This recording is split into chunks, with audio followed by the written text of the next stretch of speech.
para um segundo impacto. Um duplo desastre.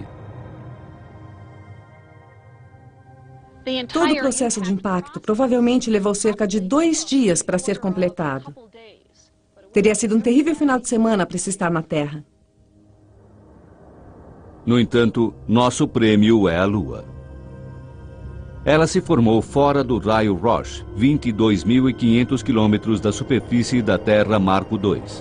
Acumulando matéria ejetada de um disco quente de fragmentos, nossa Lua rapidamente se juntou num período de 1 a 100 anos. Se estivéssemos na Terra quando a Lua se formou, digamos 100 anos depois do impacto, a Lua seria uma enorme visão no céu noturno. Se pudéssemos ver a Lua logo após sua formação, ela iria aparecer 15 vezes maior no céu escuro que sua aparência atual. Teria sido uma visão e tanto. Em nosso planeta devastado, há o inferno na Terra. Vulcões em erupção. A crosta se deslocando. Lava se espalhando como um oceano. A Lua está tão próxima que rochas e magma são influenciadas como a maré. A força de atração lunar é 4.000 vezes maior do que a de hoje. A Terra estremece e explode. Nos oceanos, todas as ondas são como maremotos.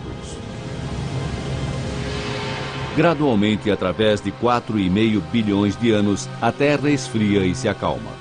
Inicialmente, vastas forças fazem com que a Lua seja rapidamente empurrada para longe. As rotações dos dois corpos ficam mais lentas.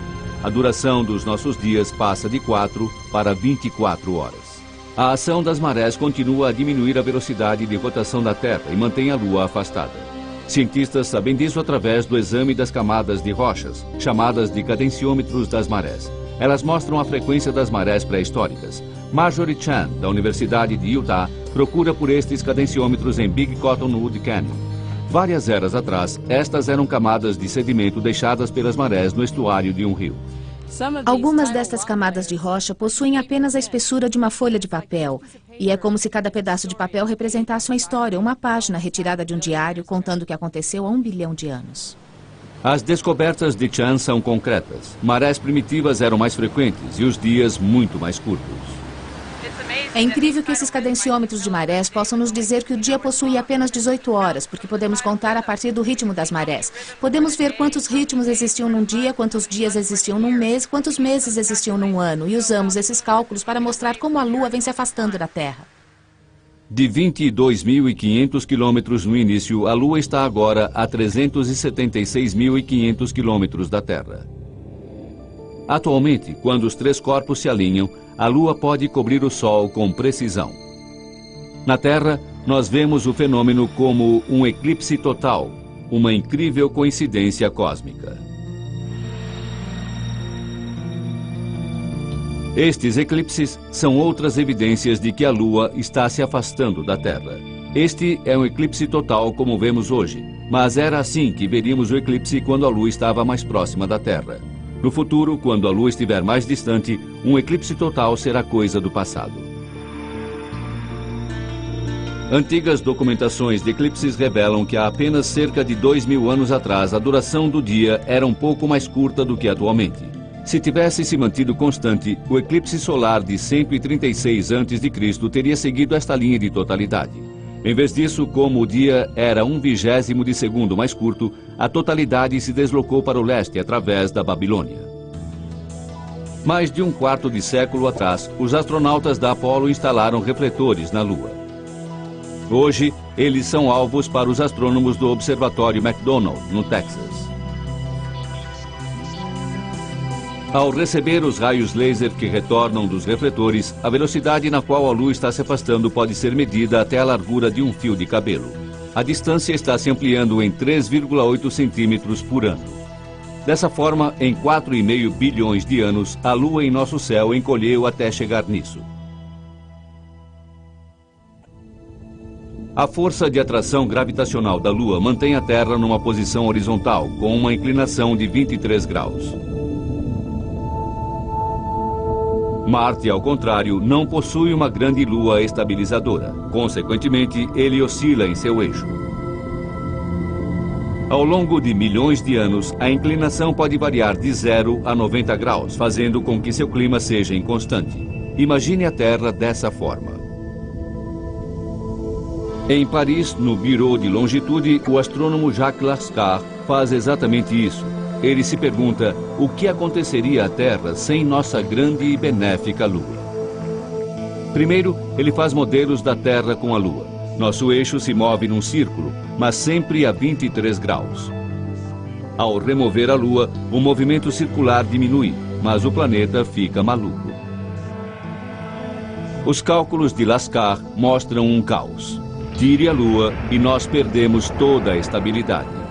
A Terra oscilaria pelo interior do sistema solar. Lascar não tem dúvida de que dependemos completamente de nosso parceiro no espaço. Se não existisse a Lua, o eixo da Terra ficaria sempre oscilando entre 0 e 90 graus. E o clima no nosso planeta mudaria radicalmente. Então podemos dizer que a Lua é um regulador climático para a Terra. Mesmo com a Lua, a Terra sofre pequenas oscilações. Como um membro da equipe da NASA que estuda as origens da vida, Lynn Rothschild sabe que até mesmo as menores mudanças de inclinação geram profundas consequências. Alguns pesquisadores na Alemanha apresentaram uma teoria de que a razão da civilização na Terra ter começado na região do delta do Nilo e não no Saara, onde existiam grandes grupos de humanos naquela época, é porque o ângulo oblíquo da Terra havia mudado menos de 1 grau. O próspero Saara, no norte da África, se transforma numa parda região estéril.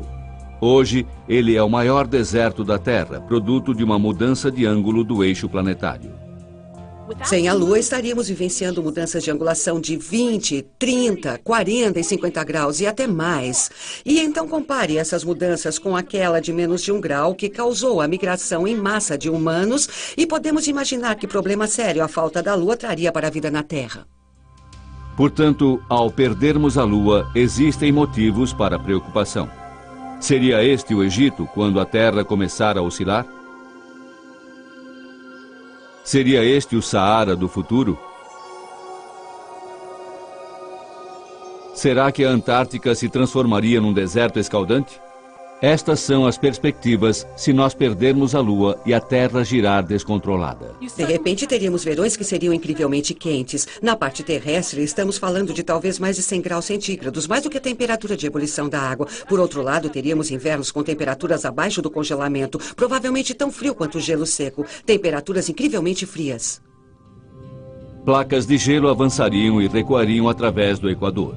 E pior ainda, com a Terra balançando caoticamente, os círculos polares derreteriam, os níveis dos oceanos subiriam, ilhas desapareceriam e nossas cidades costeiras seriam inundadas.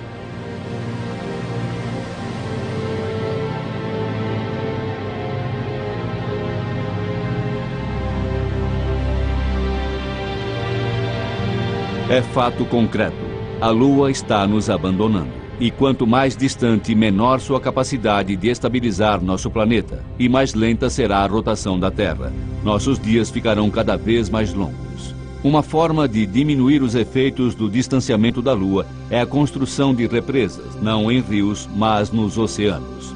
É ficção científica, mas temos milhões de anos para desenvolver a tecnologia. Estamos perdendo a Lua por causa do atrito das marés. Reduzindo a vazante e a corrente de nossos oceanos através de represas, poderíamos diminuir o índice de recuo da Lua. Igualmente audaciosa é a ideia do falecido Alexander Abian, da Universidade de Iowa. Ele sugere sequestrar uma lua de Júpiter e estacioná-la na órbita da Terra.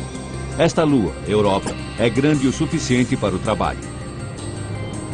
Ela não substituiria nossa lua.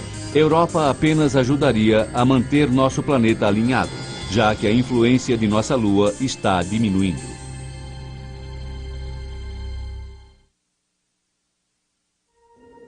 Lua cheia sobre o planeta Terra. Ninguém sabe a razão, mas a lua cheia significa problemas iminentes para hospitais, prisões e as ruas de qualquer cidade. Alguma coisa acontece com as pessoas quando é época de lua cheia. Sempre se encontra algum problema. É como se alguma coisa no ar tomasse conta das pessoas, deixando-as excitadas, algumas vezes com resultados ruins.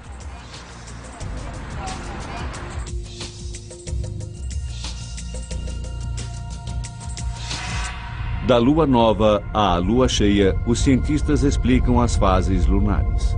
Como apenas metade da lua é iluminada pelo sol, nós vemos uma quantidade variável dessa metade. O que eles nem sempre explicam é o efeito dessas fases sobre a vida terrestre. Por que a prática de alguns tipos de yoga eram considerados perigosos durante a lua cheia? Um número maior de bebês nasce na lua cheia?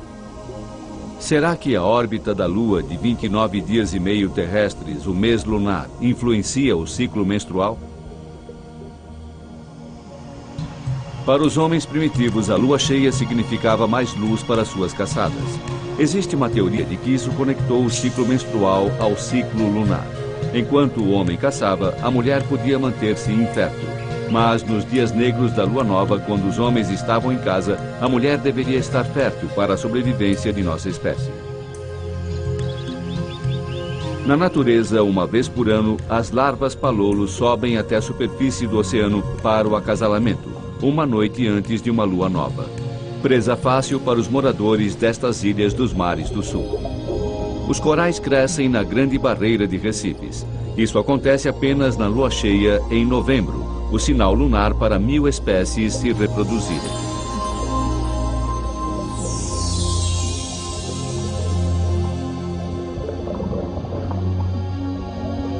Quando as marés estão mais altas, na lua nova e na lua cheia, as tartarugas marinhas vão até as praias durante a noite para botar seus ovos, na época mais segura para chocar seus filhotes. Assim como a lua influencia as marés também influenciam os hábitos. Estes caranguejos emergem de seu esconderijo sob a areia somente na maré baixa. Nas Ilhas Galápagos, iguanas marinhos antecipam as marés baixas em até 2 horas. Isso dá a eles uma vantagem para chegar às áreas onde encontram alimento, que compartilham com as focas. As plantações vinícolas da França. Os agricultores daqui acreditam que na lua cheia a influência lunar é grande e a energia máxima é transferida para as uvas. Portanto, na França, os agricultores gostam de colher as uvas durante a lua cheia e prepará-las na lua nova, quando a influência lunar, acreditam eles, é menor. Os sedimentos são menos perturbados e o vinho fica mais límpido.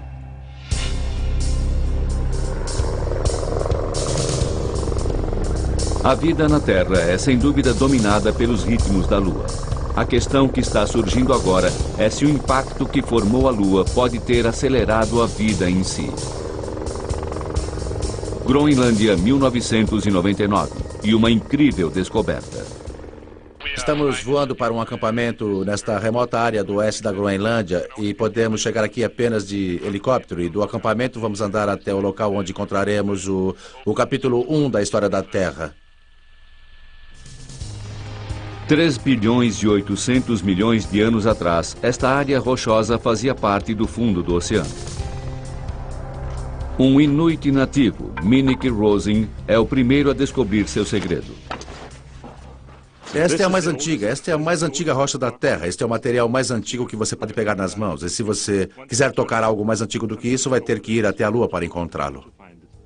Mas a pedra lunar, apesar de antiga, não guarda pistas sobre a vida. Na Terra, a rocha da Groenlândia encontrada por Rosen traz novas informações, e esta é sua grande descoberta. Suas camadas possuem carbono, evidências de um plâncton complexo.